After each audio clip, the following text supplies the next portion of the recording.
Olá pessoal, Shalom Shalom, Boker Tov, muito bom dia.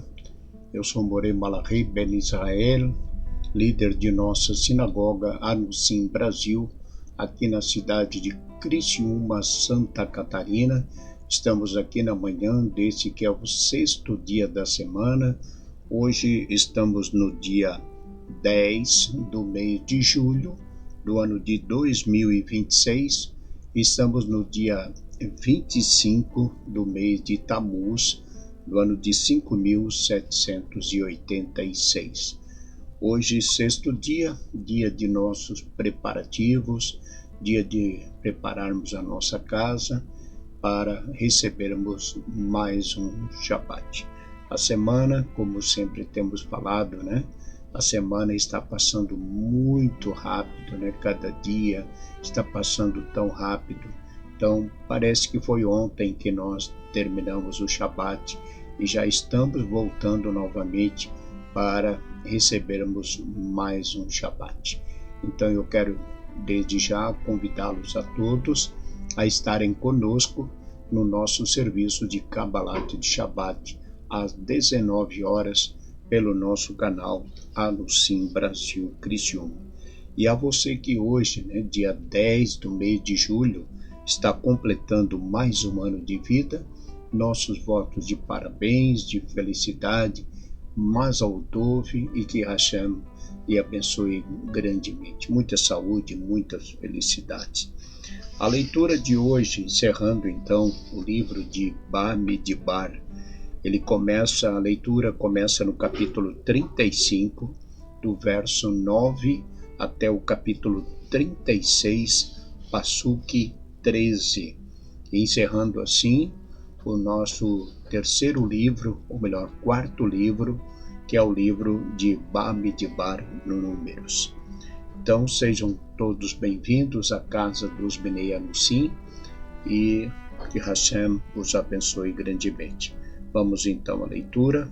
Baru atah Adonai Eloheinu melech haolam, asher bahar banu mikol hamim, venatam lanu et torato, Baru atah Adonai noten hatorá.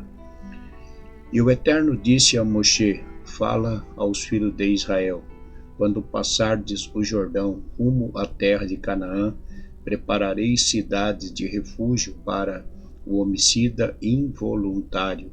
Assim o homicida não morrerá nas mãos do vingador do morto antes de ser apresentado à congregação para julgamento.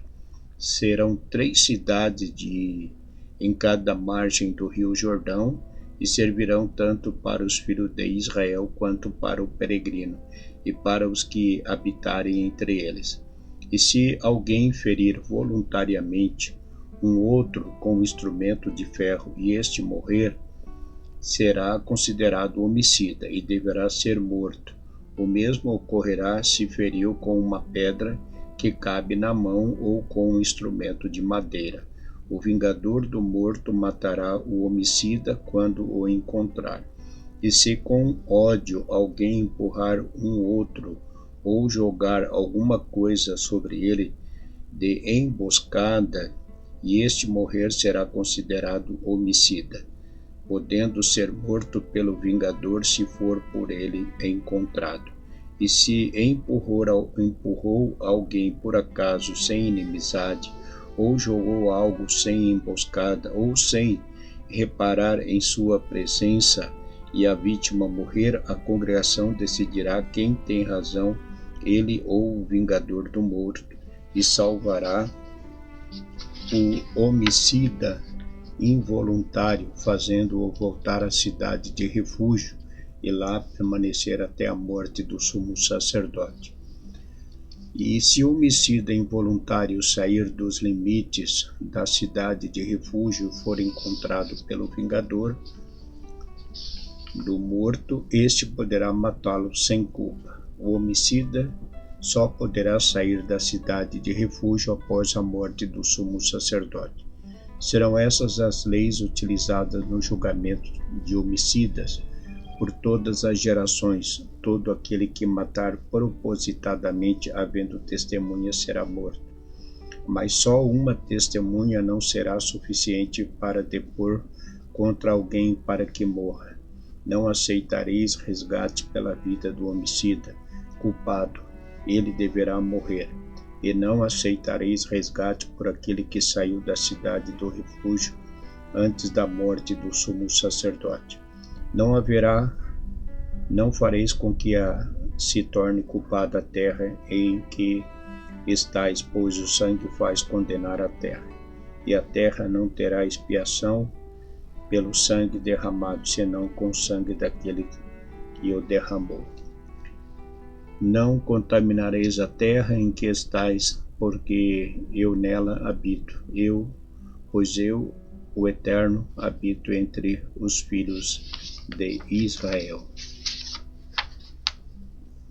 E os líderes das famílias de Gileade, da tribo de Menasse, aproximaram-se de Moshe e dos líderes da comunidade, dizendo: O Eterno ordenou dar a terra de herança por sorteio aos filhos de Israel. Ele ordenou também que a herança de Zelofehad, nosso irmão, seja passada às suas filhas. E se elas se casarem com filhas de outras tribos de Israel, sua herança será diminuída nas terras da tribo de seus pais, sendo apresentada à tribo de seus maridos. E Moshe ordenou aos filhos de Israel, por ordem do Eterno: as filhas de Zelofehad poderão se casar com quem lhes aprouver, contando que seja da tribo de seus pais. Desse modo, a herança não será transferida de tribo, pois os filhos de Israel deverão se vincular, cada qual à herança da tribo de seus pais. E toda filha que receber herança de seus pais deverá se casar com alguém de sua tribo. E as filhas de Zelofehad assim fizeram.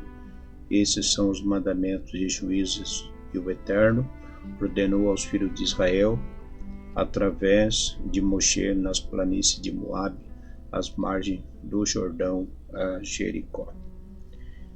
Baru atah Adonai Eloheinu melech haolam, asher natan lanu torat emet vehayu lanu betoreinu, Baru atah Adonai noten hatorá. Força, que sejamos todos fortalecidos. E assim nós encerramos o livro de Bamidbar, a Parashá, o livro de Números, quarto livro de nossa bendita Torá, e já no próximo Shabat, permitindo Hashem, estaremos então iniciando o quinto livro, último livro de nossa bendita Torá, livro de Devarim, Deuteronômio. Mas neste Shabat, permitindo Hashem, ainda estaremos trazendo comentários dessas últimas duas Parashot, Parashá Matot e Masei. Hoje, encerrando então a leitura, no final do livro de Bamidbar, encontramos um mandamento que já conhecemos, pela Torá, no que diz respeito ao homicida, Então, como eram tratados os homicidas?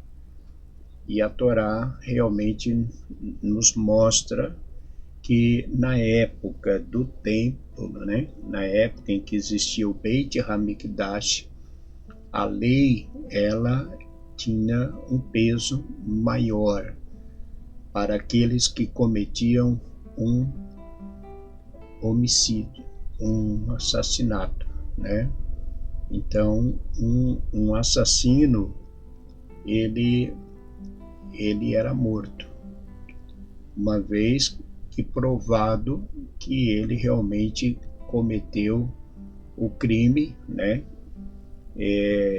de forma totalmente consciente.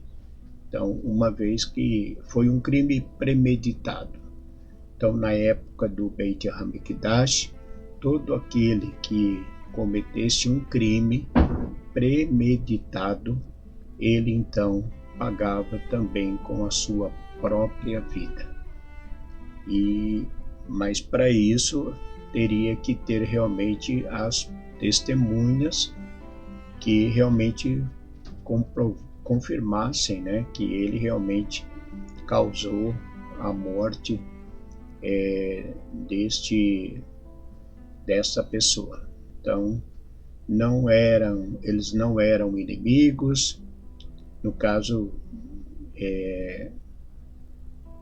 do homicida, ele que tirou a vida de uma outra pessoa,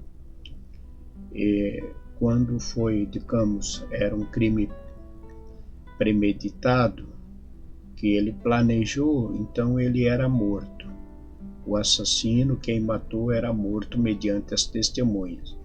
E quando não, né? Quando não era um crime premeditado, quando houve uma morte, mas não foi premeditado, não havia nada, não eram inimigos, não se odiavam, não tinham nenhum problema, então mediante as testemunhas, a pessoa era inocentada. Então, o que nós aprendemos com a nossa bendita Torá é acerca da justiça, né? Então, aquele que mata de forma premeditada, ele tinha a pena de morte, ele era morto. E aquele que cometia um assassinato, a morte de uma outra pessoa que não foi premeditado, ele era inocentado. Então, o que cometia o crime premeditado, na época do templo, o que não existia era nenhum, digamos que a fiança como conhecemos, né? Não existia fiança, não existia nenhum valor que poderia ser pago, como nos dias de hoje, né? A pessoa comete um crime e ele paga fiança para não ficar preso e responde em liberdade. Então ele vai correr o processo na justiça até que ele seja então julgado. Então, e por causa da fiança.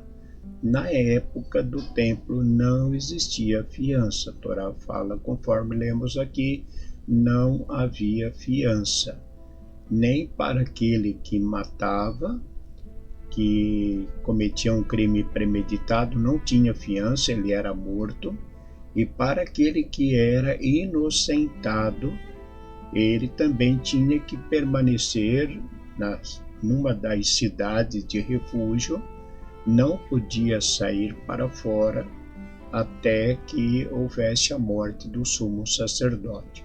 Então, caso ele saísse, desrespeitasse essa lei, ele então poderia ser morto pelo vingador da pessoa que havia morrido. Ele poderia ser morto e o vingador não teria culpa. Então, a lei realmente de forma correta, né?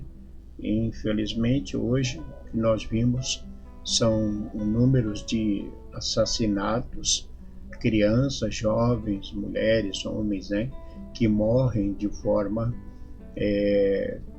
cruel, digamos assim, e que nós vimos mediante a lei é que o próprio assassino, né, aquele que matou de forma premeditada, paga fiança, responde um processo em liberdade e na maioria dos casos não vai para a prisão. Então, a Torá ela era justa para com aqueles que cometiam um assassinato, era morto.